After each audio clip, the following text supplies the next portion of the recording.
Welcome to Satya kitchen. ఈరోజు నేను వంకాయ టమోటా కర్రీ చేయబోతున్నానండి. ఈ కర్రీ చాలా టేస్ట్గా ఉంటుందండి. కంపల్సరీ ట్రై చేయండి. ఈ కర్రీ ఎలా చేయాలో ఇప్పుడు నేను చూపించబోతున్నాను. ఇందుకోసం నేను ఒక హాఫ్ కేజీ వంకాయలు తీసుకుంటున్నానండి. ఈ రకం తెల్ల వంకాయల్ని తీసుకుంటున్నాను నేను. ఈ వంకాయల్ని కట్ చేసి ఉప్పు నీళ్ళలో వేసుకుందామండి.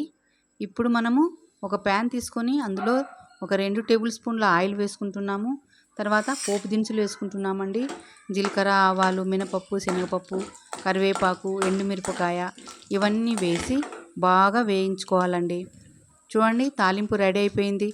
ఇప్పుడు మనము ఉల్లిపాయ ముక్కలు కూడా వేసుకుందాం. ఈ ఉల్లిపాయ ముక్కలు బాగా ఎర్రగా వేయించుకుందామండి.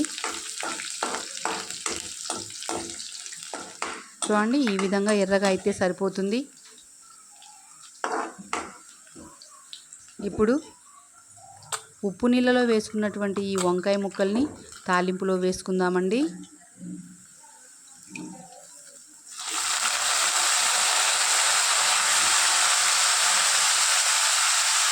తాలింపులో ఈ వంకాయల్ని బాగా కలుపుకోవాలండి.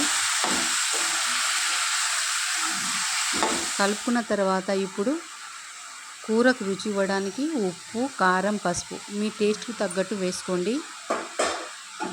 వీటిని కూడా వంకాయ ముక్కలకి బాగా పట్టేటట్లు కలుపుకోవాలండి. చూడండి, ఈ విధంగా బాగా కలుపుకున్న తర్వాత మూత పెట్టి కొద్దిసేపు మగ్గిద్దాము. చూద్దామండి, వంకాయలు కొద్ది వరకు మగ్గిపోయినాయి. చూడండి, మరోసారి కలుపుకుందామండి వంకాయల్ని. ఇప్పుడు నేను హాఫ్ కేజీకి 3 టమాటాలు కట్ చేసి వేసుకుంటున్నానండి. నేను ఇక్కడ చింతపండు ఏం వేయడం లేదు, టమాటాలనే కాస్త ఎక్కువ తీసుకొని వేసుకుంటున్నాను. ఈ టమాటాలు, వంకాయలు బాగా కలుపుకొని మూత పెట్టి మరికొద్దిసేపు మగ్గిద్దాము.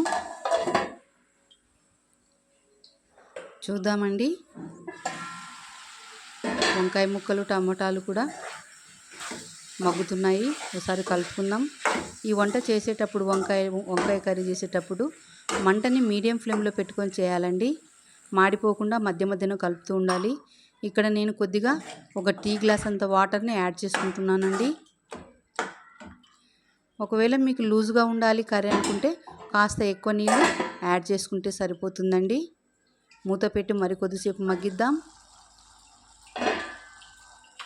చూద్దామండి కర్రీ.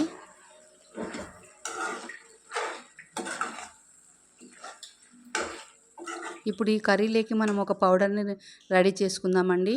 1 స్పూన్ పల్లీలు, ఒక చిన్న ముక్క కొబ్బరి ఎండు కొబ్బరి ముక్కలు తీసుకున్నానండి. అలాగే కొన్ని ఎల్లిపాయలు తీసుకున్నానండి. వీటిని మనం మిక్సీకి వేసుకుందాం. మెత్తని పౌడర్గా వేసుకుందామండి దీన్ని మిక్సీలో. చూద్దామండి, చూడండి, ఈ విధంగా ఉండాలి.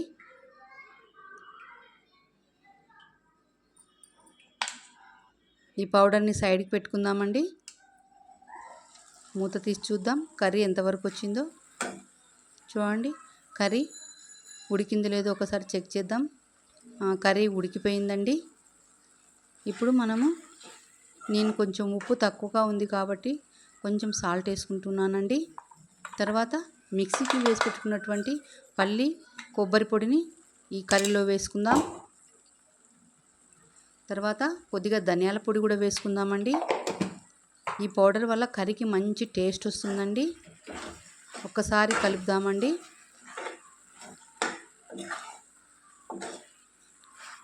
కలిపిన తర్వాత మూత పెట్టి ఒక 2 నిమిషాలు మగ్గిద్దామండి. మూత తీసి చూద్దామండి. కర్రీ రెడీ అయిపోయిందండి. స్టవ్ ఆఫ్ చేద్దాం. కొత్తిమీరతో గార్నిష్ చేసుకుందామండి. ఈ కర్రీ మీకు నచ్చినట్లయితే లైక్ చేయండి, షేర్ చేయండి, సబ్స్క్రైబ్ చేసుకోండి. Thank you for watching.